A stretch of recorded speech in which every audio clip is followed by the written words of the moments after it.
నూతన హృదయము మీకు ఇచ్చేదను, నూతన హృదయము మీకు ఇచ్చేదను, నూతన స్వభావము. న్యూ అని చెప్పండి. న్యూ అంటే ఏంటి? మీ తల్లిదండ్రులకి లేనిది, మీ అత్తమామలకి లేనిది, మీ మేనత్త పోలికలు కానివి, మేనమామ పోలికలు రానివి, మీ తాత ముత్తాతలకు లేనివి, అసలు మీ కుటుంబంలోనే ఈ గుణ లక్షణాలు లేని కొత్త గుణ లక్షణాలు దేవునికి ఇస్తాడంటే ఈరోజు. హల్లెలూయా. ఆ న్యూ థింకింగ్. మీరు అనుకుంటుండొచ్చు, నేను బిజినెస్ స్టార్ట్ చేద్దాం అనుకుంటున్నానండి, కానీ మా కుటుంబంలో ఎవరు స్టార్ట్ చేసినా ఫెయిల్ అయినారు. But today the lord is saying you will start a new business that will prosper above your family generations. Hallelujah. Hallelujah. The Lord is saying to you, నేను మా కుటుంబంలో ఎవరు చదువుకోలేదండి, మా జ్ఞాపక శక్తి ఉన్నది, అందరు మర్చిపోతారు. But today the lord is saying to you, Einstein వంటి జ్ఞాపక శక్తి దేవుడు నీకు ఇవ్వబోతున్నాడు. హల్లెలూయా. నూతన స్వభావము. Look at that, so beautiful. నూతన హృదయము, నూతన స్వభావము నీకు కలుగజేసదను. రాతి గుండె, నేను మారను, నేను ఇంతే. రాతి గుండెలు ఉంటాయి కదా, ఈరోజు అవి పగలబోతున్నాయి. హల్లెలూయా.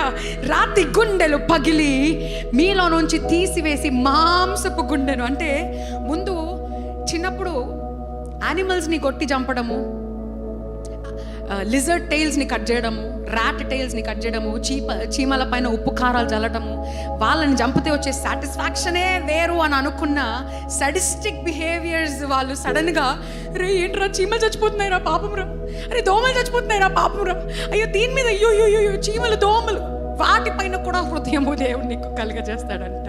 హల్లెలూయా. హల్లెలూయా. మాంసపు గుండె అంటే you'll become sensitive for the things that matter to God. దేవుడికి కావాలి, దేవుడికి అవసరమైన వాటిపైన నీకు సెన్సిటివ్ హార్ట్ని ఇస్తాడంట. పిల్లల్ని చూసినా కానీ, పెద్దల్ని చూసినా కానీ, వృద్ధుల్ని చూసినా కానీ, మెంటల్ పేషెంట్స్ని చూసినా కానీ చిరాకు రాకుండా, పాపము, అరే పాపము వారు స్వస్థపడితే బాగుండేది కదా, వాళ్ళు మామూలు జీవితం ఉంటే బాగుండేది కదా అని చిరాకుని తీసేసి దేవుడు మంచి గుండెను దేవుడు ఈరోజు నీకు ఇవ్వబోతున్నాడు. హల్లెలూయా. హల్లెలూయా. నూతన స్వభావం ఎవరిస్తారంట అండి? ఎవరిస్తారంట? It is only possible with the spirit of God. అందరూ స్పిరిట్ ఆఫ్ గాడ్ అని చెప్పండి. గాడ్ ఇస్ సో స్పెసిఫిక్ ఇక్కడ.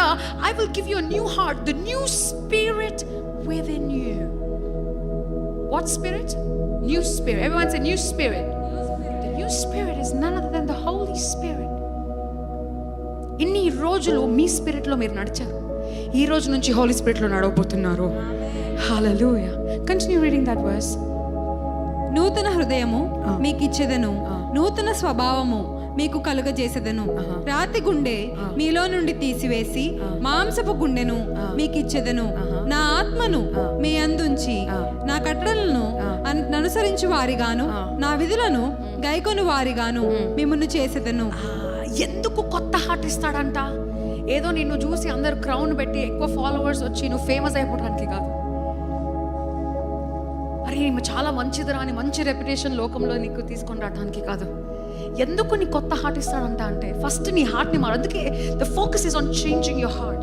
ఎందుకు నీ కొత్త హార్ట్ ఇస్తాడంట అంటే so that it will become easy for you to walk in the commands of God. దేవుడు చెప్పిన ప్రతి నియమాలు సులువుగా నువ్వు పాటించి అందులో నడిచి దేవుడికి మహిమార్థమైన జీవితంలో నడవటానికి సాధ్యపరచడానికంట.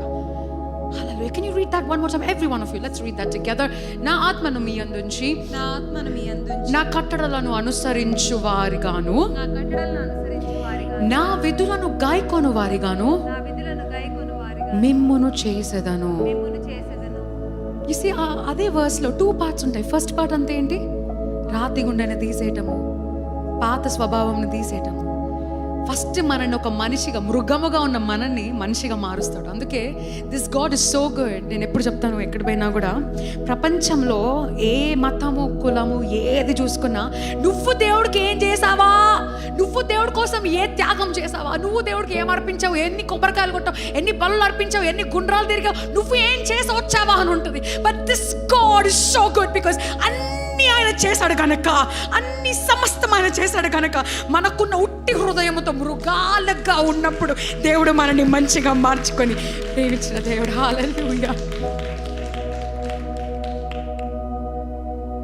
దరిద్రులముగా ఉన్నప్పుడు లేవనెత్తిన దేవుడు. మారి రా అని చెప్పలా, నువ్వు రా నేను మార్చుకుంటానే చెప్పే దేవుడు. Hallelujah. You come to me, I will change you. ఎట్లున్నావు అట్లా రా. Come to me as you are. మృగమా నువ్వు రా, రాతికుండా రా. సౌలువా చంపేస్తున్నావా రా. బూతులు మాట్లాడుతున్నావు రా. పాపం చేసావా, చెడు తప్పులు చేసావా, ఇతరులతో పడుకున్నావా, వివాహం అయిన తర్వాత లైంగికంగా వేధిస్తున్నావా, come to me, I will change. నేను మార్చుకుంటాను, మంచి హృదయం నేను పెడతాను. నాకు సామర్థ్యం ఉంది. నా బిడ్డ నిన్ను నేను చేసుకున్నాను. నువ్వు నన్ను చేసావా, నేను నిన్ను చేశానా? నేను నిన్ను చేశాను. నాకు నిన్ను ఎలా మార్చుకోవాలో నాకు బాగా తెలుసు. Come to me as you are and I will change you. That's the goodness of this Jesus Christ. He's a God of this world. He's not God of Christians. క్రైస్తవులకు దేవుడు కాదు. He's a God of this universe. సమస్త లోకానికి దేవుడు, సృష్టించిన దేవుడు. Come to me as you are and I'll change you. Today the Lord is speaking to you. హోలీగా ఉన్న వారి కోసం కాదండి పరిశుద్ధాత్ముడు.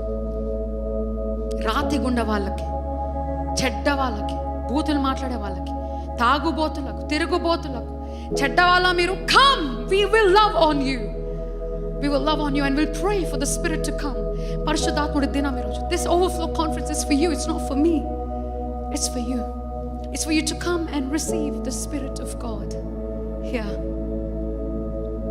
You know, the next thing is so beautiful what the Lord does.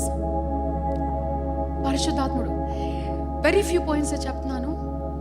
ఇందులో నాకు నచ్చిన పాయింట్స్ మీకు చెప్తున్నాను. పరిశుద్ధాత్ముడు మనతో ఉంటే he becomes your best friend. ఎంతగా బెస్ట్ ఫ్రెండ్ అవుతాడంటే, ప్రార్థనలోకి వెళ్ళి యేసయ్యా నేనేం ప్రార్థన చేయాలో నాకు అర్థం కావట్లేదయ్యా అని చెప్పే కొన్ని సందర్భాలు ఉంటాయి, రైట్? బాధ, దుఃఖము, శ్రమ ఎక్కువైపోయి కన్నీళ్ళు తప్ప ప్రార్థన రాని సమయాలు ఉంటాయి. అమ్మా రైట్? ప్రార్థనలోకి వెళ్ళాలని అనిపిస్తుంది కానీ బాధ నేను ముంచివేసి వెళ్ళలేని పరిస్థితి. మాటలు రాను, అసలు ఏం మాట్లాడి ఎలా ప్రార్థన చేయాలి, అసలు ప్రార్థన ఎలా మొదలు పెట్టాలో తెలియని పరిస్థితులలో బైబిల్ అంత బ్యూటిఫుల్ రాసి ఉంటుందంటే, పరిశుద్ధాత్ముడు అంట నువ్వు బాధలో ఉన్నప్పుడు తండ్రి దగ్గరికి, అంటే ప్రార్థనలో వెళ్ళాలన్న ఉద్దేశం నీకు కలిగి ఉన్నప్పుడు, మాటలు రాని సమయంలో, ఏడుస్తున్న సమయంలో, రోధిస్తున్న సమయంలో, ప్రార్థన చేయడానికి నీకు హృదయం కూడా లేని సమయంలో పరిశుద్ధాత్ముడు నీలో ఉంటే నీ ప్రార్థన ఆయన నీ హృదయంలో ఉన్న వేదన, శ్రమ, స్థితి, గతులు అన్నీ కూడా, చీకటితనము అన్నీ కూడా పరలోకానికి తీసుకెళ్ళి తండ్రి ఎదుట, అయ్యా నా బిడ్డ ఇక్కడ సికింద్రాబాద్లో ఏడుస్తుందయ్యా, మాట్లాడలేకపోతుంది, ఈ బిడ్డ ప్రార్థన ఇదయ్యా, ఈ బిడ్డకి ఈ స్థితిగతులు మార్చబడాలి, ఈ వివాహం జరగాలి, ఈ ఉద్యోగం రావాలి, ఈ ఈఎంఐలు కట్టుకోలేకపోతుంది, కొత్త ఉద్యోగం కావాలంట, అయ్యా ఆమె నన్ను పలికయ్యా అని పరిశుద్ధాత్ముడు నీ ప్రార్థనని తీసుకెళ్ళి తండ్రి ఎదుట విజ్ఞాపన చేస్తాడంట.